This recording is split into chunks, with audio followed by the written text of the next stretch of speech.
Hi, folks. I'm really happy to be here with you today because I'm here with my good friend Jim Corbett. And Jim, you grew up here. I sure did. You sure did. Yeah, just like me. We went to school together for Yes, we did. We did. But, you know, just like my family was in the boat building and shrimping business, Jim's family was in the Pogy Plant business.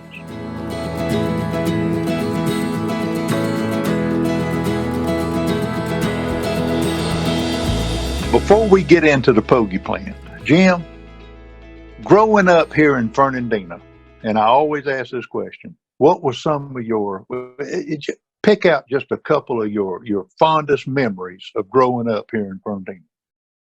Boy, I know there's too many of them, but pick out just one or two. well, I grew up on North Fletcher, first house on the ocean side, back when the road went all the way through from the red light at Atlantic and Fletcher. The road went through what's now the park there that the city's got. Fletcher Right. Avenue went all the way through. And I can remember listening to all the music At Main Beach. At Main Beach going on, and growing up, and then out where that big condominium is now, I can't remember the name of it, but there was a big sand dune out there we used to call Royal.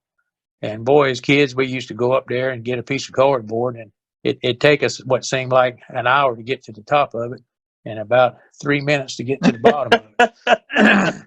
But it was worth the climb. Yeah, it was worth the climb, and we had a lot of fun doing that, and growing up on the beach, and then as we end up moving in town, so to speak, to get away from the ocean. Hurricane Dora came in '64. We were living in town then, and of course, getting out of school for a whole week was a big deal, and not fully realizing all the repercussions of everything. But I can remember growing up here. My mother went to bridge club on Thursday nights, and I made sure I was in the bed by the time she got home, because you couldn't get away with nothing in this town, and she'd hear all kind of stuff. And I figured by the time she woke up the next morning, she could be a little easier on me than waiting up and catching her when she first got home that night. So I'd always be in bed by the time she got home from bridge club. But we had a lot of good times growing up here. Everybody knew everybody. Everybody knew what house everybody lived in. And it was a good place to raise kids from the point of view that, like I said, you couldn't get away with anything. No. You know, that's the one thing that everybody that we've had in all of these series that grew up here that we've interviewed, that's the one synonymous thing that has always come out. You couldn't get away with anything in this town because everybody knew everybody. Mm-hmm. And come this way just a hair. What would you estimate? I estimate when we were growing up, there was about 3,500 people on this island? I don't know. I do know something about Nick, though. When we were in, I think it was 10th grade in English, we were supposed to do some kind of book report, and Nick got upset about something, and he said, "I'll tell you what I'm going to do." He said, "I'm going to write a book." So Nick put it upon himself, and he started writing a book, the Big Black Bear or something like that. You remember that? Yeah, I do. And Nick was going to show the teacher that wasn't nothing to reading and writing a book.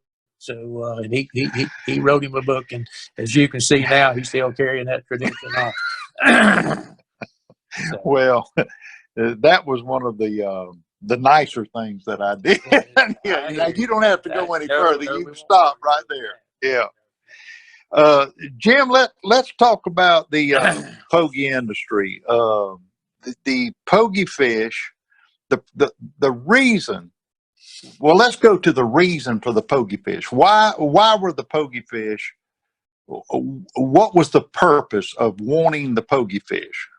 Well, first of all, you got to understand that pogie is our slang name for menhaden.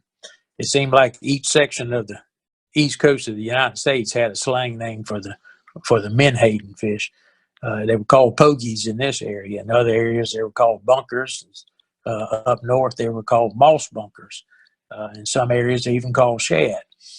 But the menhaden reproduces at a fantastic rate.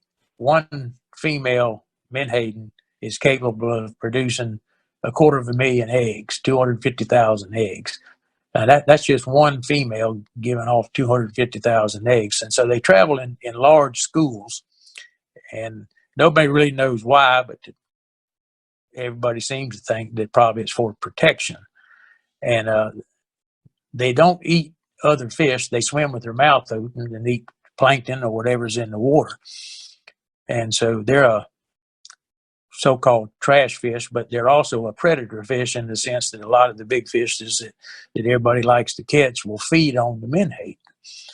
But since they travel in such large schools, if you get up in the air a little bit, early on in the industry, they used to have a crow's nest on the mast of the vessel, and the fishermen would get up in the crow's nest and spot the fish, and then they'd be able to set their nets around that way. By the time I came along, we were using airplanes to spot the fish, and fish looked like a big black dot in the blue water, and with radios, they could get in touch with the motherships and direct them to where the fish were and have them set the nets around the places of fish with the help of the airplane pilot, radio on down to the purse boats that would actually set the net. In 1900, there were about 200 pogy plants on the east coast of the United States, and in 2000, there were 2. So it went from 200 to 2 in 100 years. Wow. And you can slice the pie 3 ways. How big a piece you cut depends on how you want to argue the thing, but certainly overfishing was one. Destruction of habitat was the second one, and pollution was the third one. And like I say, you could cut that any way you want to and argue about it, but those were the 3 main culprits of why the resource was depleted. But what we would do, Nick, is once we got out to the fishing grounds and we were directed to where the fish were, a pogie net is a purse seine. It's a long rectangular shaped net that would stretch, good night alive, 1/4 of a mile long. And it would drop down about up to 60 feet in the water. And so we had 2 purse boats that would go side by side. Each had half the net in it. And at the command of the man in the airplane, they would pull away from each other and pull that net out and circle around the fish.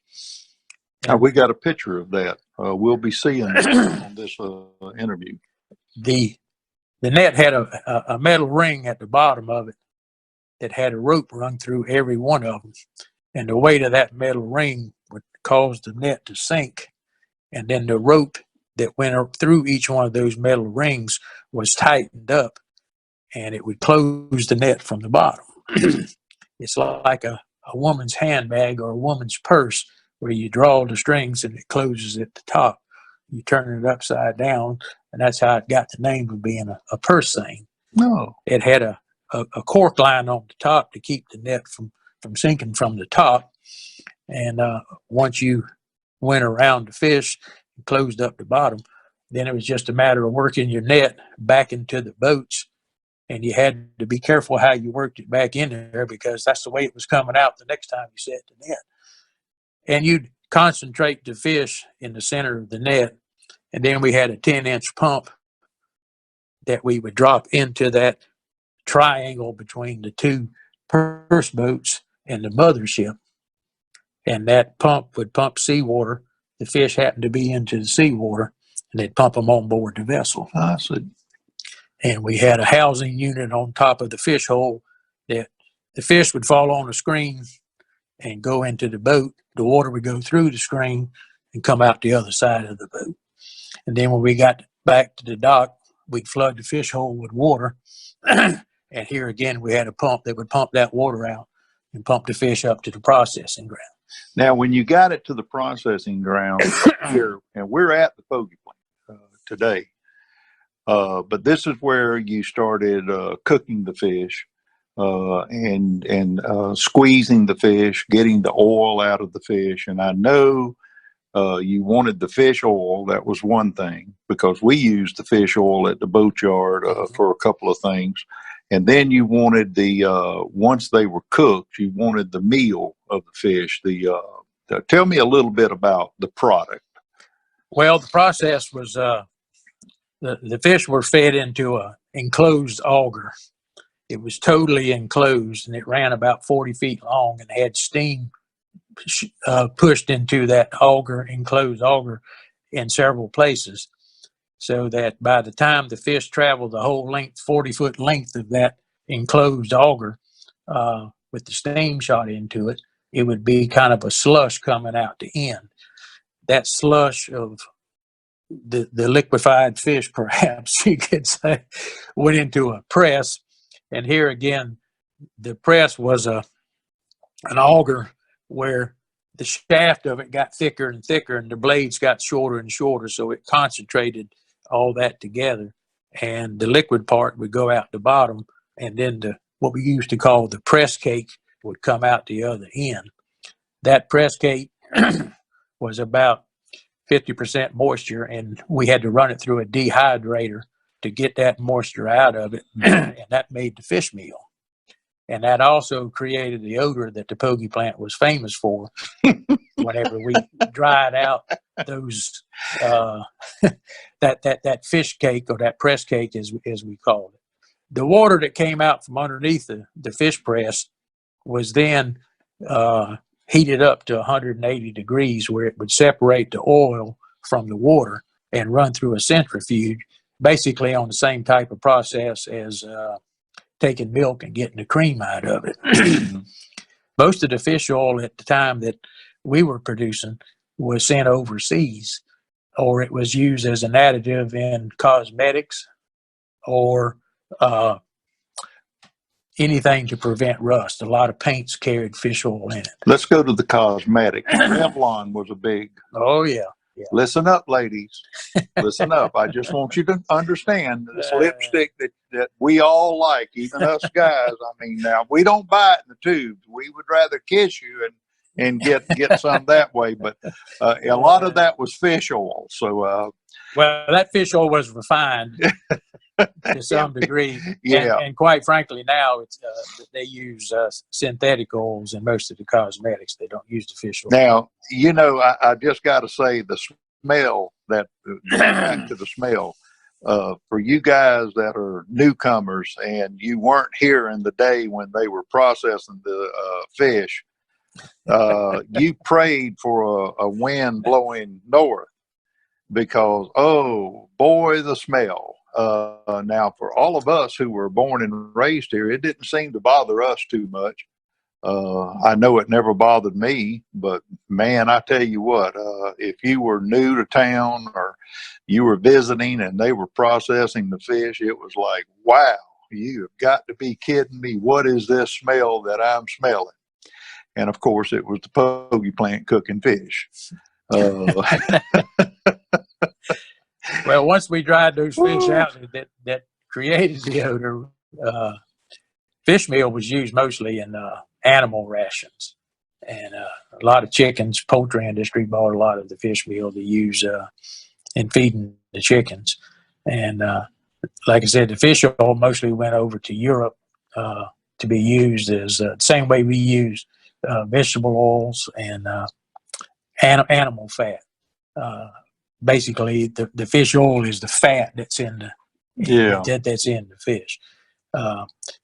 The FDA would not approve fish oil for human consumption until a great majority of all the menhaden reduction facilities had gone out of business. It was so-called. Is it approved now? Yeah. Is it? And so, is this what like the little tablets that you the little take fish tablet? Yeah. I'll be doggone. I didn't know that. I take 2 a day. Yeah, well, that's mostly Menhaden. No, it's probably comes from another type of fish. But it's fish oil. That is fish oil. But it's fish oil. Okay.